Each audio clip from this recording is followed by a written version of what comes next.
आज का हमारा टॉपिक है RH इनकॉम्पैटिबिलिटी। RH इनकॉम्पैटिबिलिटी क्या होता है? तो सबसे पहले हम RH के बारे में पता कर लेते हैं कि RH जो होता है वो क्या होता है। एंटीजन प्रेजेंट होता है हमारे RBC के सरफेस के ऊपर। से फॉर एग्जांपल अगर हम बोलते हैं कि किसी पर्सन का ब्लड ग्रुप A पॉजिटिव है और एक का हम A नेगेटिव ले लेते हैं, तो अगर किसी आदमी का ब्लड ग्रुप जो है A पॉजिटिव है तो हमें पता है कि हम क्या बोलते हैं कि इसकी जो RBC है, इस पर्सन के RBC के ऊपर क्या है, कौन सा एंटीजन है, एंटीजन A प्रेजेंट है। और पॉजिटिव का मतलब है कि उसमें एक और एंटीजन है जिसका मतलब क्या है, RH। ठीक है, RH एंटीजन है। तो ये दोनों अगर प्रेजेंट है तो इसको हम बोलते हैं कि पेशेंट क्या है, A पॉजिटिव है। A नेगेटिव का मतलब हुआ कि उसकी RBC पे क्या है, सिर्फ क्या है, A एंटीजन क्या है, प्रेजेंट है। सिर्फ A एंटीजन प्रेजेंट है और RH वाला इसमें नहीं है। ठीक है, तो ये क्या हो गया, A नेगेटिव हो गया। एंटीजन हमने पहले भी बताया था कि क्या होता है। एंटीजन जो होता है वो एक ऐसा सब्सटेंस होता है, हमने पहले भी बताया था कि एंटीजन क्या है, एक ऐसा सब्सटेंस है जो किसको स्टिमुलेट करता है, substance which stimulate antibody production, जो क्या कर देता है, एंटीबॉडी प्रोडक्शन को स्टिमुलेट करता है। जैसे कि अगर हमारी बॉडी में क्या हो जाए, बैक्टीरिया वायरस एंटर करते हैं तो उस समय भी क्या होता है, एंटीबॉडी क्या बनना चालू हो जाते हैं ताकि बैक्टीरिया वायरस को किल किया जा सके। तो कहने का मतलब जो बैक्टीरिया हो गया, वायरस हो गया या कोई पॉलन ग्रेन हो गया, ये सारे के सारे भी क्या है, इनको भी हम क्या बोल देते हैं कि ये सारे भी क्या चीज़ें हैं, एंटीजन है। तो हमारे बॉडी में जो ये एंटीजन A और RH होता है, इसके अगेंस्ट भी क्या बनती है, एंटीबॉडी बनती है। तो इसीलिए बोल देते हैं कि ये एंटीजन है। ठीक है, तो ये रख लेंगे। RH इनकम्पैटिबिलिटी में हमें एक चीज़, कुछ चीज़ें हैं जो हमें याद कर रखनी है पहले से। तो सबसे पहले देख लेते हैं कि हमें पता है कि ये कोई मदर है, ठीक है, और ये यहाँ पे क्या है, प्लेसेंटा। ठीक है, प्लेसेंटा है और प्लेसेंटा से क्या होती है, अम्बिलिकल कॉर्ड निकलती है और बेबी के जो बेबी होता है, बेबी के नेवल में जाके अटैच्ड हो जाती है ना। तो हमें पता है कि प्लेसेंटा के थ्रू क्या होता है, जो भी न्यूट्रिएंट होते हैं वो क्या होते हैं, न्यूट्रिएंट का एक्सचेंज होता है फ्रॉम मदर टू फीटस, है ना। लेकिन जो हानिकारक कुछ भी जो टॉक्सिक सब्सटेंस होंगे, जैसे कुछ कुछ मेडिकेशन हो गई, कुछ ऐसे चीज़ें हो गई जो बच्चे के लिए क्या हो सकती है, हार्मफुल हो सकती है, वो चीज़ें क्या नहीं होती है, इस प्लेसेंटल बैरियर के थ्रू बच्चे को पास नहीं होती है, बच्चे को नहीं जाती। जो इंपॉर्टेंट चीज़ है सिर्फ वही चीज़ें क्या हो सकती है, प्लेसेंटा के थ्रू जा सकती है। तो ऐसे ही क्या होता है कि IgG एंटीबॉडी जो है, IgG एंटीबॉडी अगर क्या होगी, मदर के अंदर होंगी, तो IgG एंटीबॉडी क्या कर सकती है, प्लेसेंटा को क्या कर सकती है, क्रॉस कर सकती है। तो लिखेंगे only IgG antibody can cross the placenta. वो क्या कर सकती है, प्लेसेंटा को क्या कर सकती है, क्रॉस कर सकती है। तो ये हमें इम्पॉर्टेंट याद रखना है क्योंकि हमें बाद में अभी देखने को मिलेगा कि हमने ये क्यों बताया है। ठीक है, एक चीज़ हमें और जो याद रखनी है, देखो इसमें हम याद रखेंगे no natural body, our body has no natural defence against RH antigen. RH antigen के अगेंस्ट हमारे पास क्या नहीं होती है, किसी भी तरीके की कोई नेचुरल डिफेंस मैकेनिज्म नहीं होता है। इसको समझेंगे क्या आप बोलना चाह रहे हैं। देखो, अगर हमने कहा कि किसी पर्सन का ब्लड ग्रुप, जैसे मैं ABO में पढ़ा था कि अगर क्या है, पेशेंट का ब्लड ग्रुप A है, मतलब उसकी RBC के ऊपर जो एंटीजन है वो क्या है, A है। तो अगर क्या है, इसके लिए जो एंटीजन A है ये इसका क्या है, सेल्फ है ना। एंटीजन A उसके लिए सेल्फ हो गया। लेकिन जो एंटीजन B है, एंटीजन B इसके लिए क्या, हमने क्या बोला था कि एंटीजन B इसके लिए क्या है, नॉन सेल्फ है। तो हमने क्या कहा कि इसी पेशेंट जो पर्सन है, इस पर्सन के प्लाज्मा के अंदर, ये तो RBC के सरफेस के ऊपर एंटीजन हो गया, लेकिन प्लाज्मा के अंदर क्या देखने को मिलेगा, एंटी B, यानी कि एंटीबॉडी B। क्यों, क्योंकि एंटीजन B उसके लिए क्या है, नॉन सेल्फ है। तो अगर किसी भी सिचुएशन की वजह से इस पर्सन के अंदर अगर B एंटीजन क्या कर जाए, एंटर कर जाए, तो ये जो एंटीबॉडी B है वो उसको क्या कर देगी, किल कर देगी, किल करने का काम करेगी। तो क्या है, ये नेचुरली प्रेजेंट होता है बॉडी में, हमारे बॉडी में ऐसा ही बनाया गया है। तो नेचुरल डिफेंस मैकेनिज्म है ना। लेकिन RH एंटीजन के लिए कोई भी नेचुरल डिफेंस मैकेनिज्म नहीं होता। मान लो कि मैं बोल रही हूँ कि किसी पेशेंट का ब्लड ग्रुप जो है A नेगेटिव है ना। अगर A नेगेटिव ब्लड ग्रुप है तो अगर मतलब उसकी आरबीसी के ऊपर कौन सा एंटीजन है, एंटीजन ए प्रेजेंट है, लेकिन RH एंटीजन RH नेगेटिव है, यानी कि RH एंटीजन क्या है, RH एंटीजन क्या है, एब्सेंट। RH एंटीजन अगर एब्सेंट है तो क्या होना चाहिए, मतलब ये RH एंटीजन उसके लिए क्या है, नॉन सेल्फ है। तो नॉन सेल्फ के अगेंस्ट क्या होनी चाहिए थी, एंटीबॉडी भी प्रेजेंट होनी चाहिए थी, लेकिन ऐसा नहीं होता है। एंटीबॉडी सिर्फ और सिर्फ तभी बनती है जब क्या होगा, कोई मान लो कि इसके अंदर क्या होता है, किसी भी वजह से ब्लड मिक्सिंग हो जाती है और पॉजिटिव वाला ब्लड हम इसको ट्रांसफ्यूज कर देते हैं, तो साथ में क्या होता है, RH एंटीजन भी आएगा, तो तब इस पर्सन की बॉडी के अंदर RH के अगेंस्ट क्या बनेगी, एंटीबॉडी बनेगी। पहले से कोई भी एंटीबॉडीज प्रेजेंट नहीं होती है, तो इसी को हम बोलते हैं कि there is no natural defence mechanism against RH antigen.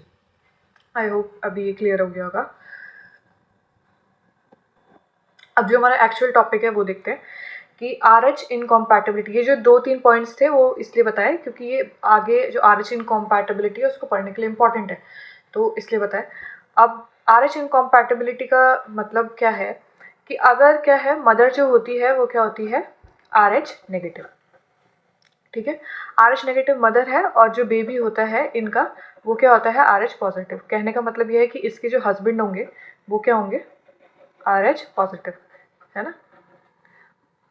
ऐसा कोई ज़रूरी नहीं है कि अगर RH पॉजिटिव हस्बैंड है और मदर जो है, वाइफ जो है वो RH नेगेटिव होगा तो उनका बेबी RH पॉजिटिव ही होगा, वो नेगेटिव भी हो सकता है। लेकिन RH इनकॉम्पैटिबिलिटी के केस में क्या है कि जो बेबी है वो कैसा है, RH पॉजिटिव, ठीक है। तो अब क्या होता है, जैसे ये प्रेगनेंसी कंसीव होती है फिर उसके बाद क्या होता है, 9 मंथ क्या होता है, जेस्टेशन पीरियड। तो 9 मंथ में कुछ नहीं होता है, कोई भी मिक्सिंग नहीं होती है ब्लड की, है ना, ब्लड की कोई मिक्सिंग नहीं होती, तो कोई भी प्रॉब्लम नहीं है। लेकिन बट ड्यूरिंग पार्चुरेशन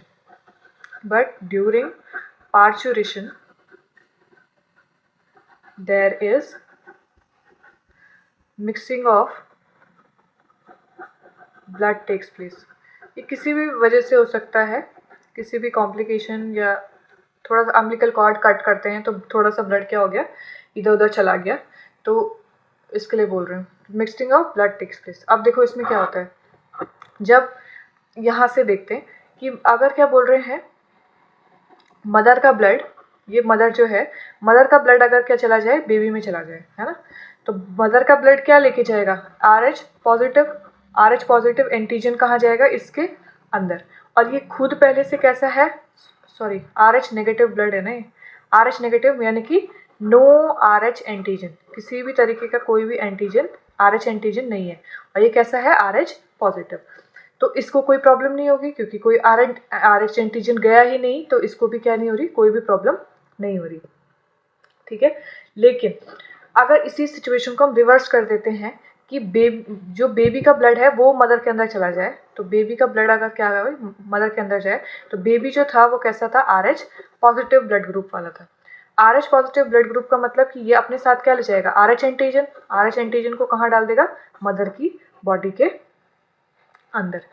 तो अब ये मदर की जो बॉडी है वो क्या बनाएगी, मैंने क्या कहा कि जैसे क्या होगा, RH एंटीजन एंटर करेगा तो क्या बनाना चालू कर देगी, एंटीबॉडी अगेंस्ट,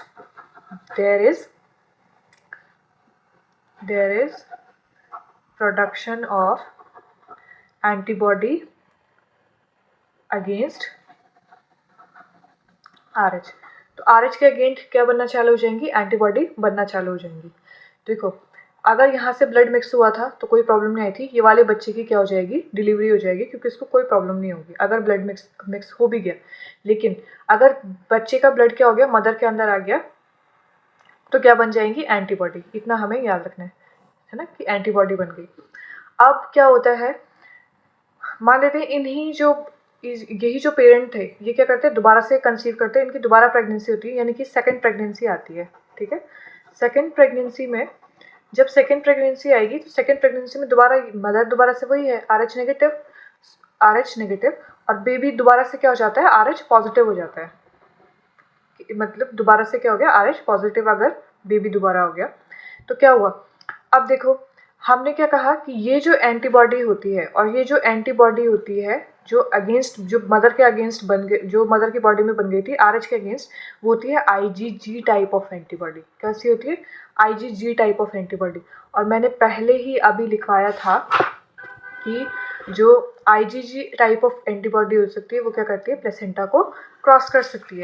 तो कहने का मतलब क्या है कि जैसे ही क्या होगा, ब्लड सर्कुलेशन चालू होगा इसमें, तो क्या होगा, यहाँ से जो एंटीबॉडी क्या थी, IgG टाइप ऑफ क्या थी, जो एंटीबॉडी पहले से ही बन गई थी, वो क्या करने लग जाएंगी, वो क्या करेंगे, प्लेसेंटा के थ्रू किस में चले जाएंगी, RH पॉजिटिव वाले बेबी के अंदर चलना चालू हो जाएंगी।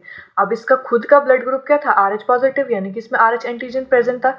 और आर एंटी डी यानी कि जो एंटीबॉडी क्या करती है, इसको साथ क्या करने का काम करती है, इसको किल करने का काम करेंगी।